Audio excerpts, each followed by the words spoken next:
A girl pours gasoline inside her best friend's house, attempting to start a huge fire. But the moment the flames burst out, she suddenly can't bear it. In the end, she reaches out her hand and risks her life to pull her friend out of the burning house. To Soo-yeon, her feelings toward her best friend, Sun-hee, are a tangled mix of love and hate. Soo-yeon is actually kind by nature. Although she was scarred by a fire years ago and lost everything she could have had, she still grew up trying hard, living with optimism. One day, Soo-yeon asked the older sister who lived with her in the orphanage whether someone as insignificant as her was allowed to have dreams. The sister told her that everyone deserves to be embraced by their dreams, and even if those dreams don't come true, they must still live persistently. Those words slowly planted themselves in Soo-yeon's heart. One day before transferring schools, Soo-yeon happened to pass Sun-hee on the street. Even though they hadn't seen each other in years, Soo-yeon recognized her immediately, the girl she had once been closest to in the orphanage. Without thinking, Soo-yeon followed her. She saw Sun-hee happily interacting with someone she didn't know at the time, Hyunwoo, and then saw Sun-hee's father come pick her up. Sun-hee had long moved on with her life, but Soo-yeon had never forgotten her. After that, Soo-yeon searched for Sun-hee's school and set her new dream. She transferred into the same high school Sun-hee attended. While at the same school, despite still resenting Sun-hee for accidentally starting the orphanage fire years ago, Soo-yeon remembered more of Sun-hee's smile, her kindness, and even the way she played rock, paper, scissors. At that time, Soo-yeon had only one small desire. She wanted to be with the boy she liked, Kim-ho. She secretly swore that if Sun-hee would give Kim-ho up, she would forgive her for the mistake in the past. But things didn't go her way. When Soo-yeon saw old Kang pull the trigger toward her, she felt death creeping over her. Many years ago, before entering the orphanage, little Soo-yeon had tried to escape from human traffickers. In the struggle, one of them fell to his death. From that moment, she understood how fragile life was. But sadly, even understanding that doesn't make life any easier. A few hours earlier, the mysterious man, old Kang, had set fire to Sun-hee's home. He later abducted both Sun-hee and Soo-yeon. Since no body was found at the scene, the police assumed Sun-hee was still alive and suspected Soo-yeon for starting the fire and kidnapping her. Meanwhile, Sun-hee's father secretly called old Kang. He already knew Kang was responsible and demanded to know where his daughter was. Old Kang proudly told him to prepare ransom money by tomorrow noon, saying he would soon flee the country. He warned Sun-hee's father to come alone or Sun-hee would die. After the call, old Kang hummed a tune while wandering through a market, stopping at a shoe store where he casually bought a pair of women's shoes. At the same time, Sun-hee woke up inside an unfamiliar factory. The guard watching her was fast asleep. She tried to escape, but old Kang returned just in time. He threw the shoes at her and told her to put them on. Sun-hee obediently wore them. Then, her father sent a message saying he needed more time to gather the money. Old Kang immediately understood. Soo-yeon's father was preparing to abandon her. Soo-yeon kept asking about Sun-hee, worried for her friend. Old Kang only sneered, promising that if she cooperated, he would ensure Soo-yeon's safety. Then, he began revealing the truth. The first truth he told her was he is Sun-hee's biological father. To his surprise, Sun-hee wasn't shocked. She calmly said she had suspected it. Ever since their first meeting, she had found him familiar, resembling the father in her childhood memories. Even the way he tossed food into his mouth was exactly the same as her biological father's habit. After acknowledging their relationship, he continued telling her the past. According to him, many years ago, Sun-hee's adoptive parents killed their own son and blamed him.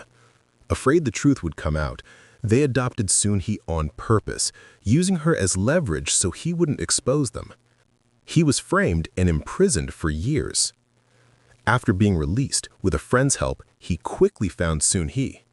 He was overjoyed until he discovered her adoptive parents were the same people who had wronged him. He believed they were hypocrites, hiding behind fake kindness. He said he had been trying to find a way to rescue Soon-hee until the incident involving Kim-ho happened. That day, when he saw Soo-yeon chasing after Soo-yeon, he secretly followed. Everything was normal until he heard Soo-yeon screaming from Kim-ho's house.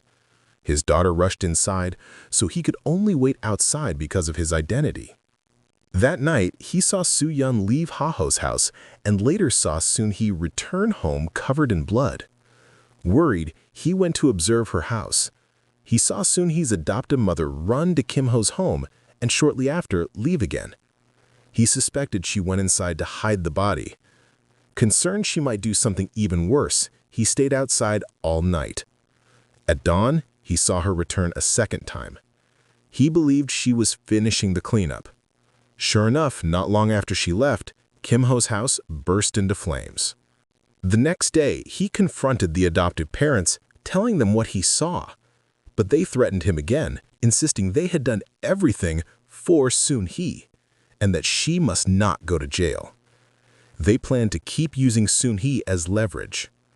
The adoptive father had overheard Soon-hee and Soo-yeon's conversation and learned Soo-yeon was present when Kim-ho died. To silence her, he ordered biological father Kang to kill Soo-yeon. Kang refused, so the adoptive father threatened him again with the same old accusation from years ago.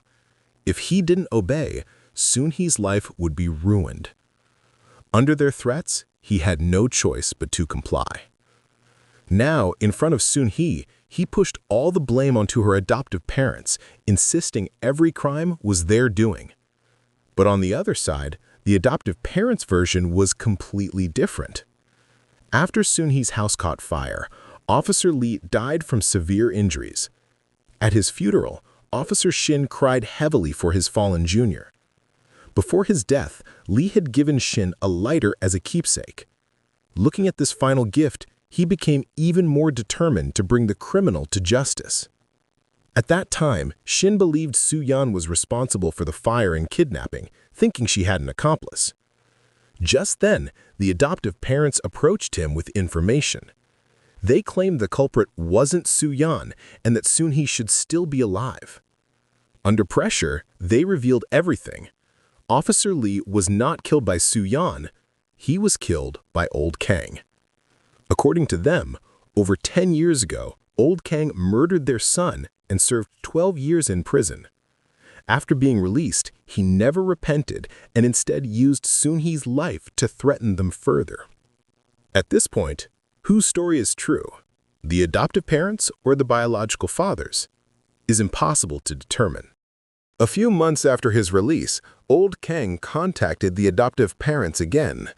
After learning that they had adopted his daughter, he told them directly that to them, Soo-hee was nothing more than the daughter of an enemy. Using the secret from the past as leverage, he demanded that the adoptive father never speak a word of the truth in front of Soo-hee. Furthermore, on the night Kim-ho was killed, Old Kang followed the adoptive mother. At that time, Soo-hee had told her mother she killed someone. So the adoptive mother went to Kim-ho's house to confirm what happened, but by the time she arrived, Ha-ho was already dead. Seeing the situation, Old Kang pretended to help, telling her to go home first and claiming that he would handle the scene. In exchange, he demanded money as a cleanup fee.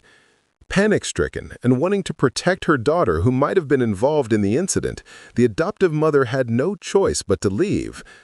When she saw Kim-ho's parents return home, she wanted to call the police, but Old Kang's words haunted her. In the end, she didn't dial the number. The next day, when the news broke about the fire at Kim-ho's house, she was just as shocked as Soo-hee. But to protect her daughter, she pretended to stay calm in front of her. Later that same day, soon after Soo-yeon visited their home, Old Kang adoptedly arrived. He admitted that he was the one who set fire to Kim Ho's house, claiming it was to protect Soo-hee. The adoptive father saw through Old Kang's intentions and wanted to call the police, but Old Kang threatened him again, saying he had captured dashcam footage of Soo-hee running out of Kim Ho's house drenched in blood and also footage of the adoptive mother entering and leaving the house. If the police saw the footage, Soo-hee would instantly become the prime suspect. Not only that, but Old Kang also overheard Soo-hee and Soo-yeon's conversation and realized that Soo-yeon knew the truth about Ha-ho's death and that she intended to report it. While the adoptive father struggled over what to do, Old Kang grabbed his car keys. Still under the excuse of protecting Soo-hee, he planned to kill Soo-yeon using the adoptive father's identity. When questioned about why he set the fire, Old Kang showed no remorse. Instead, he told the adoptive father that if he didn't want Soo-hee to end up as a murderer like himself, he had better stay silent. After saying that, he drove the adoptive father's car and went after Soo-yeon. Just like the mother, the adoptive father had to endure everything for the sake of protecting Soo-hee. After that, threats and warnings came one after another. With no solution left, the adoptive parents finally decided to send Soo-hee abroad. But the adoptive mother remained worried, afraid that Old Kang would one day hurt Soo-hee. So she decided to act first. The couple knew that both Old Kang and Soo-hee were allergic to peanuts. To eliminate the danger once and for all and protect their daughter, the adoptive mother bought peanut butter, planning to kill Old Kang. Their conversation was overheard by Sun-hee, causing her to mistakenly believe that her parents wanted to kill her.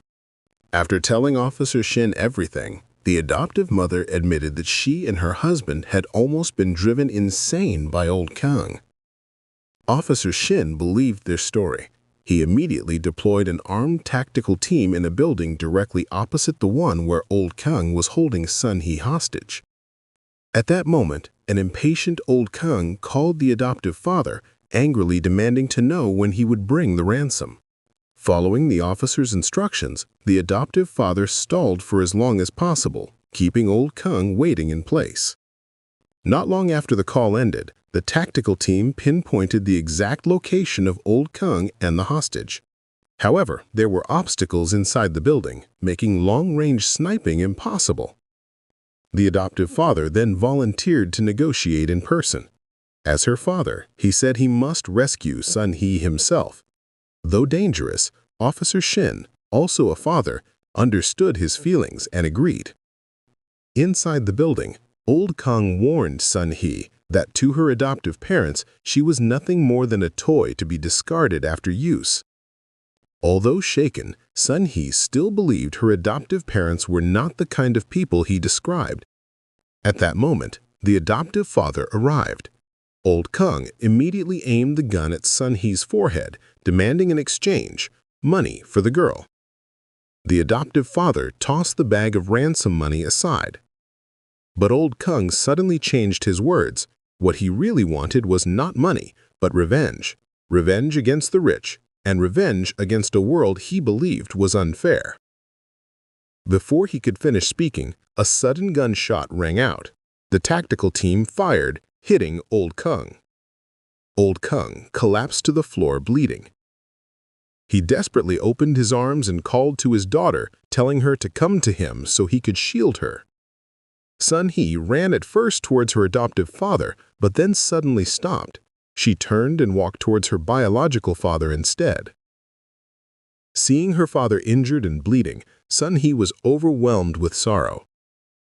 But unexpectedly, Old Kang pulled out his gun again and seized her as a hostage, once more aiming the weapon at the daughter who had just shown him compassion. He dragged her into a corner, still gripping his gun tightly. Sun-hee cried while pressing her hands against his wound. Looking at her daughter's tear-filled face, Old Kang's hardened heart slowly softened. He remembered the happy times from years ago, when he and his daughter depended on each other. After his wife died, it had been just the two of them. Life was poor, but Sun-hee's presence made everything bearable. He remembered taking her to the amusement park, eating warm street food together, and spending their days in simple, joyful moments. But happiness never lasts. One day, desperate for money, Old Kung left his young daughter in his mother's care and promised he would earn enough to bring her home soon. But making money wasn't easy. He tried betting on horse races and lost everything. That night, he ran into a criminal. For money, he chose to rob him, only to be caught. It turned out he had committed similar crimes multiple times. Now a repeat offender, his case was handed to the prosecutor. Trying to avoid jail, Old Kung talked his way through the interrogation. He also noticed a family photo on the prosecutor's desk and realized the man valued family. So Old Kung cried and pleaded, describing his elderly mother and young daughter, hoping to win sympathy. And he did. The prosecutor, the very same man who later became Sun He's adoptive father, showed leniency. Coincidentally, the biological and adoptive father even shared the same name. Seeing a man who shared his name yet lived a completely different life, Old Kung felt deep resentment. That night, he gathered a group of thugs and waited outside the restaurant where the prosecutor was drinking. Once he was drunk, they knocked him out and stole his identification card, declaring that from then on, the prosecutor would become his money source. This incident became the beginning of everything that happened later. As Old Kung finished recalling the past, the adoptive father rushed in and tried to grab the gun. The two men struggled fiercely. Just as Old Kung reached for the gun again, the adoptive father lunged forward to stop him. But unexpectedly, both men fell off the building into the sea. Seeing both her fathers fall into the water, Sun He was filled with despair. When the danger was finally cleared, the adoptive mother ran into the building. Seeing her daughter alive, she embraced her tightly, trembling with worry and relief. At this point, no one knows whether the adoptive father survived. No one knows what will happen next. End of this episode. Alright, that's all for today. Please like, comment, share with friends, and subscribe to the channel. I will be back with the rest of the story soon.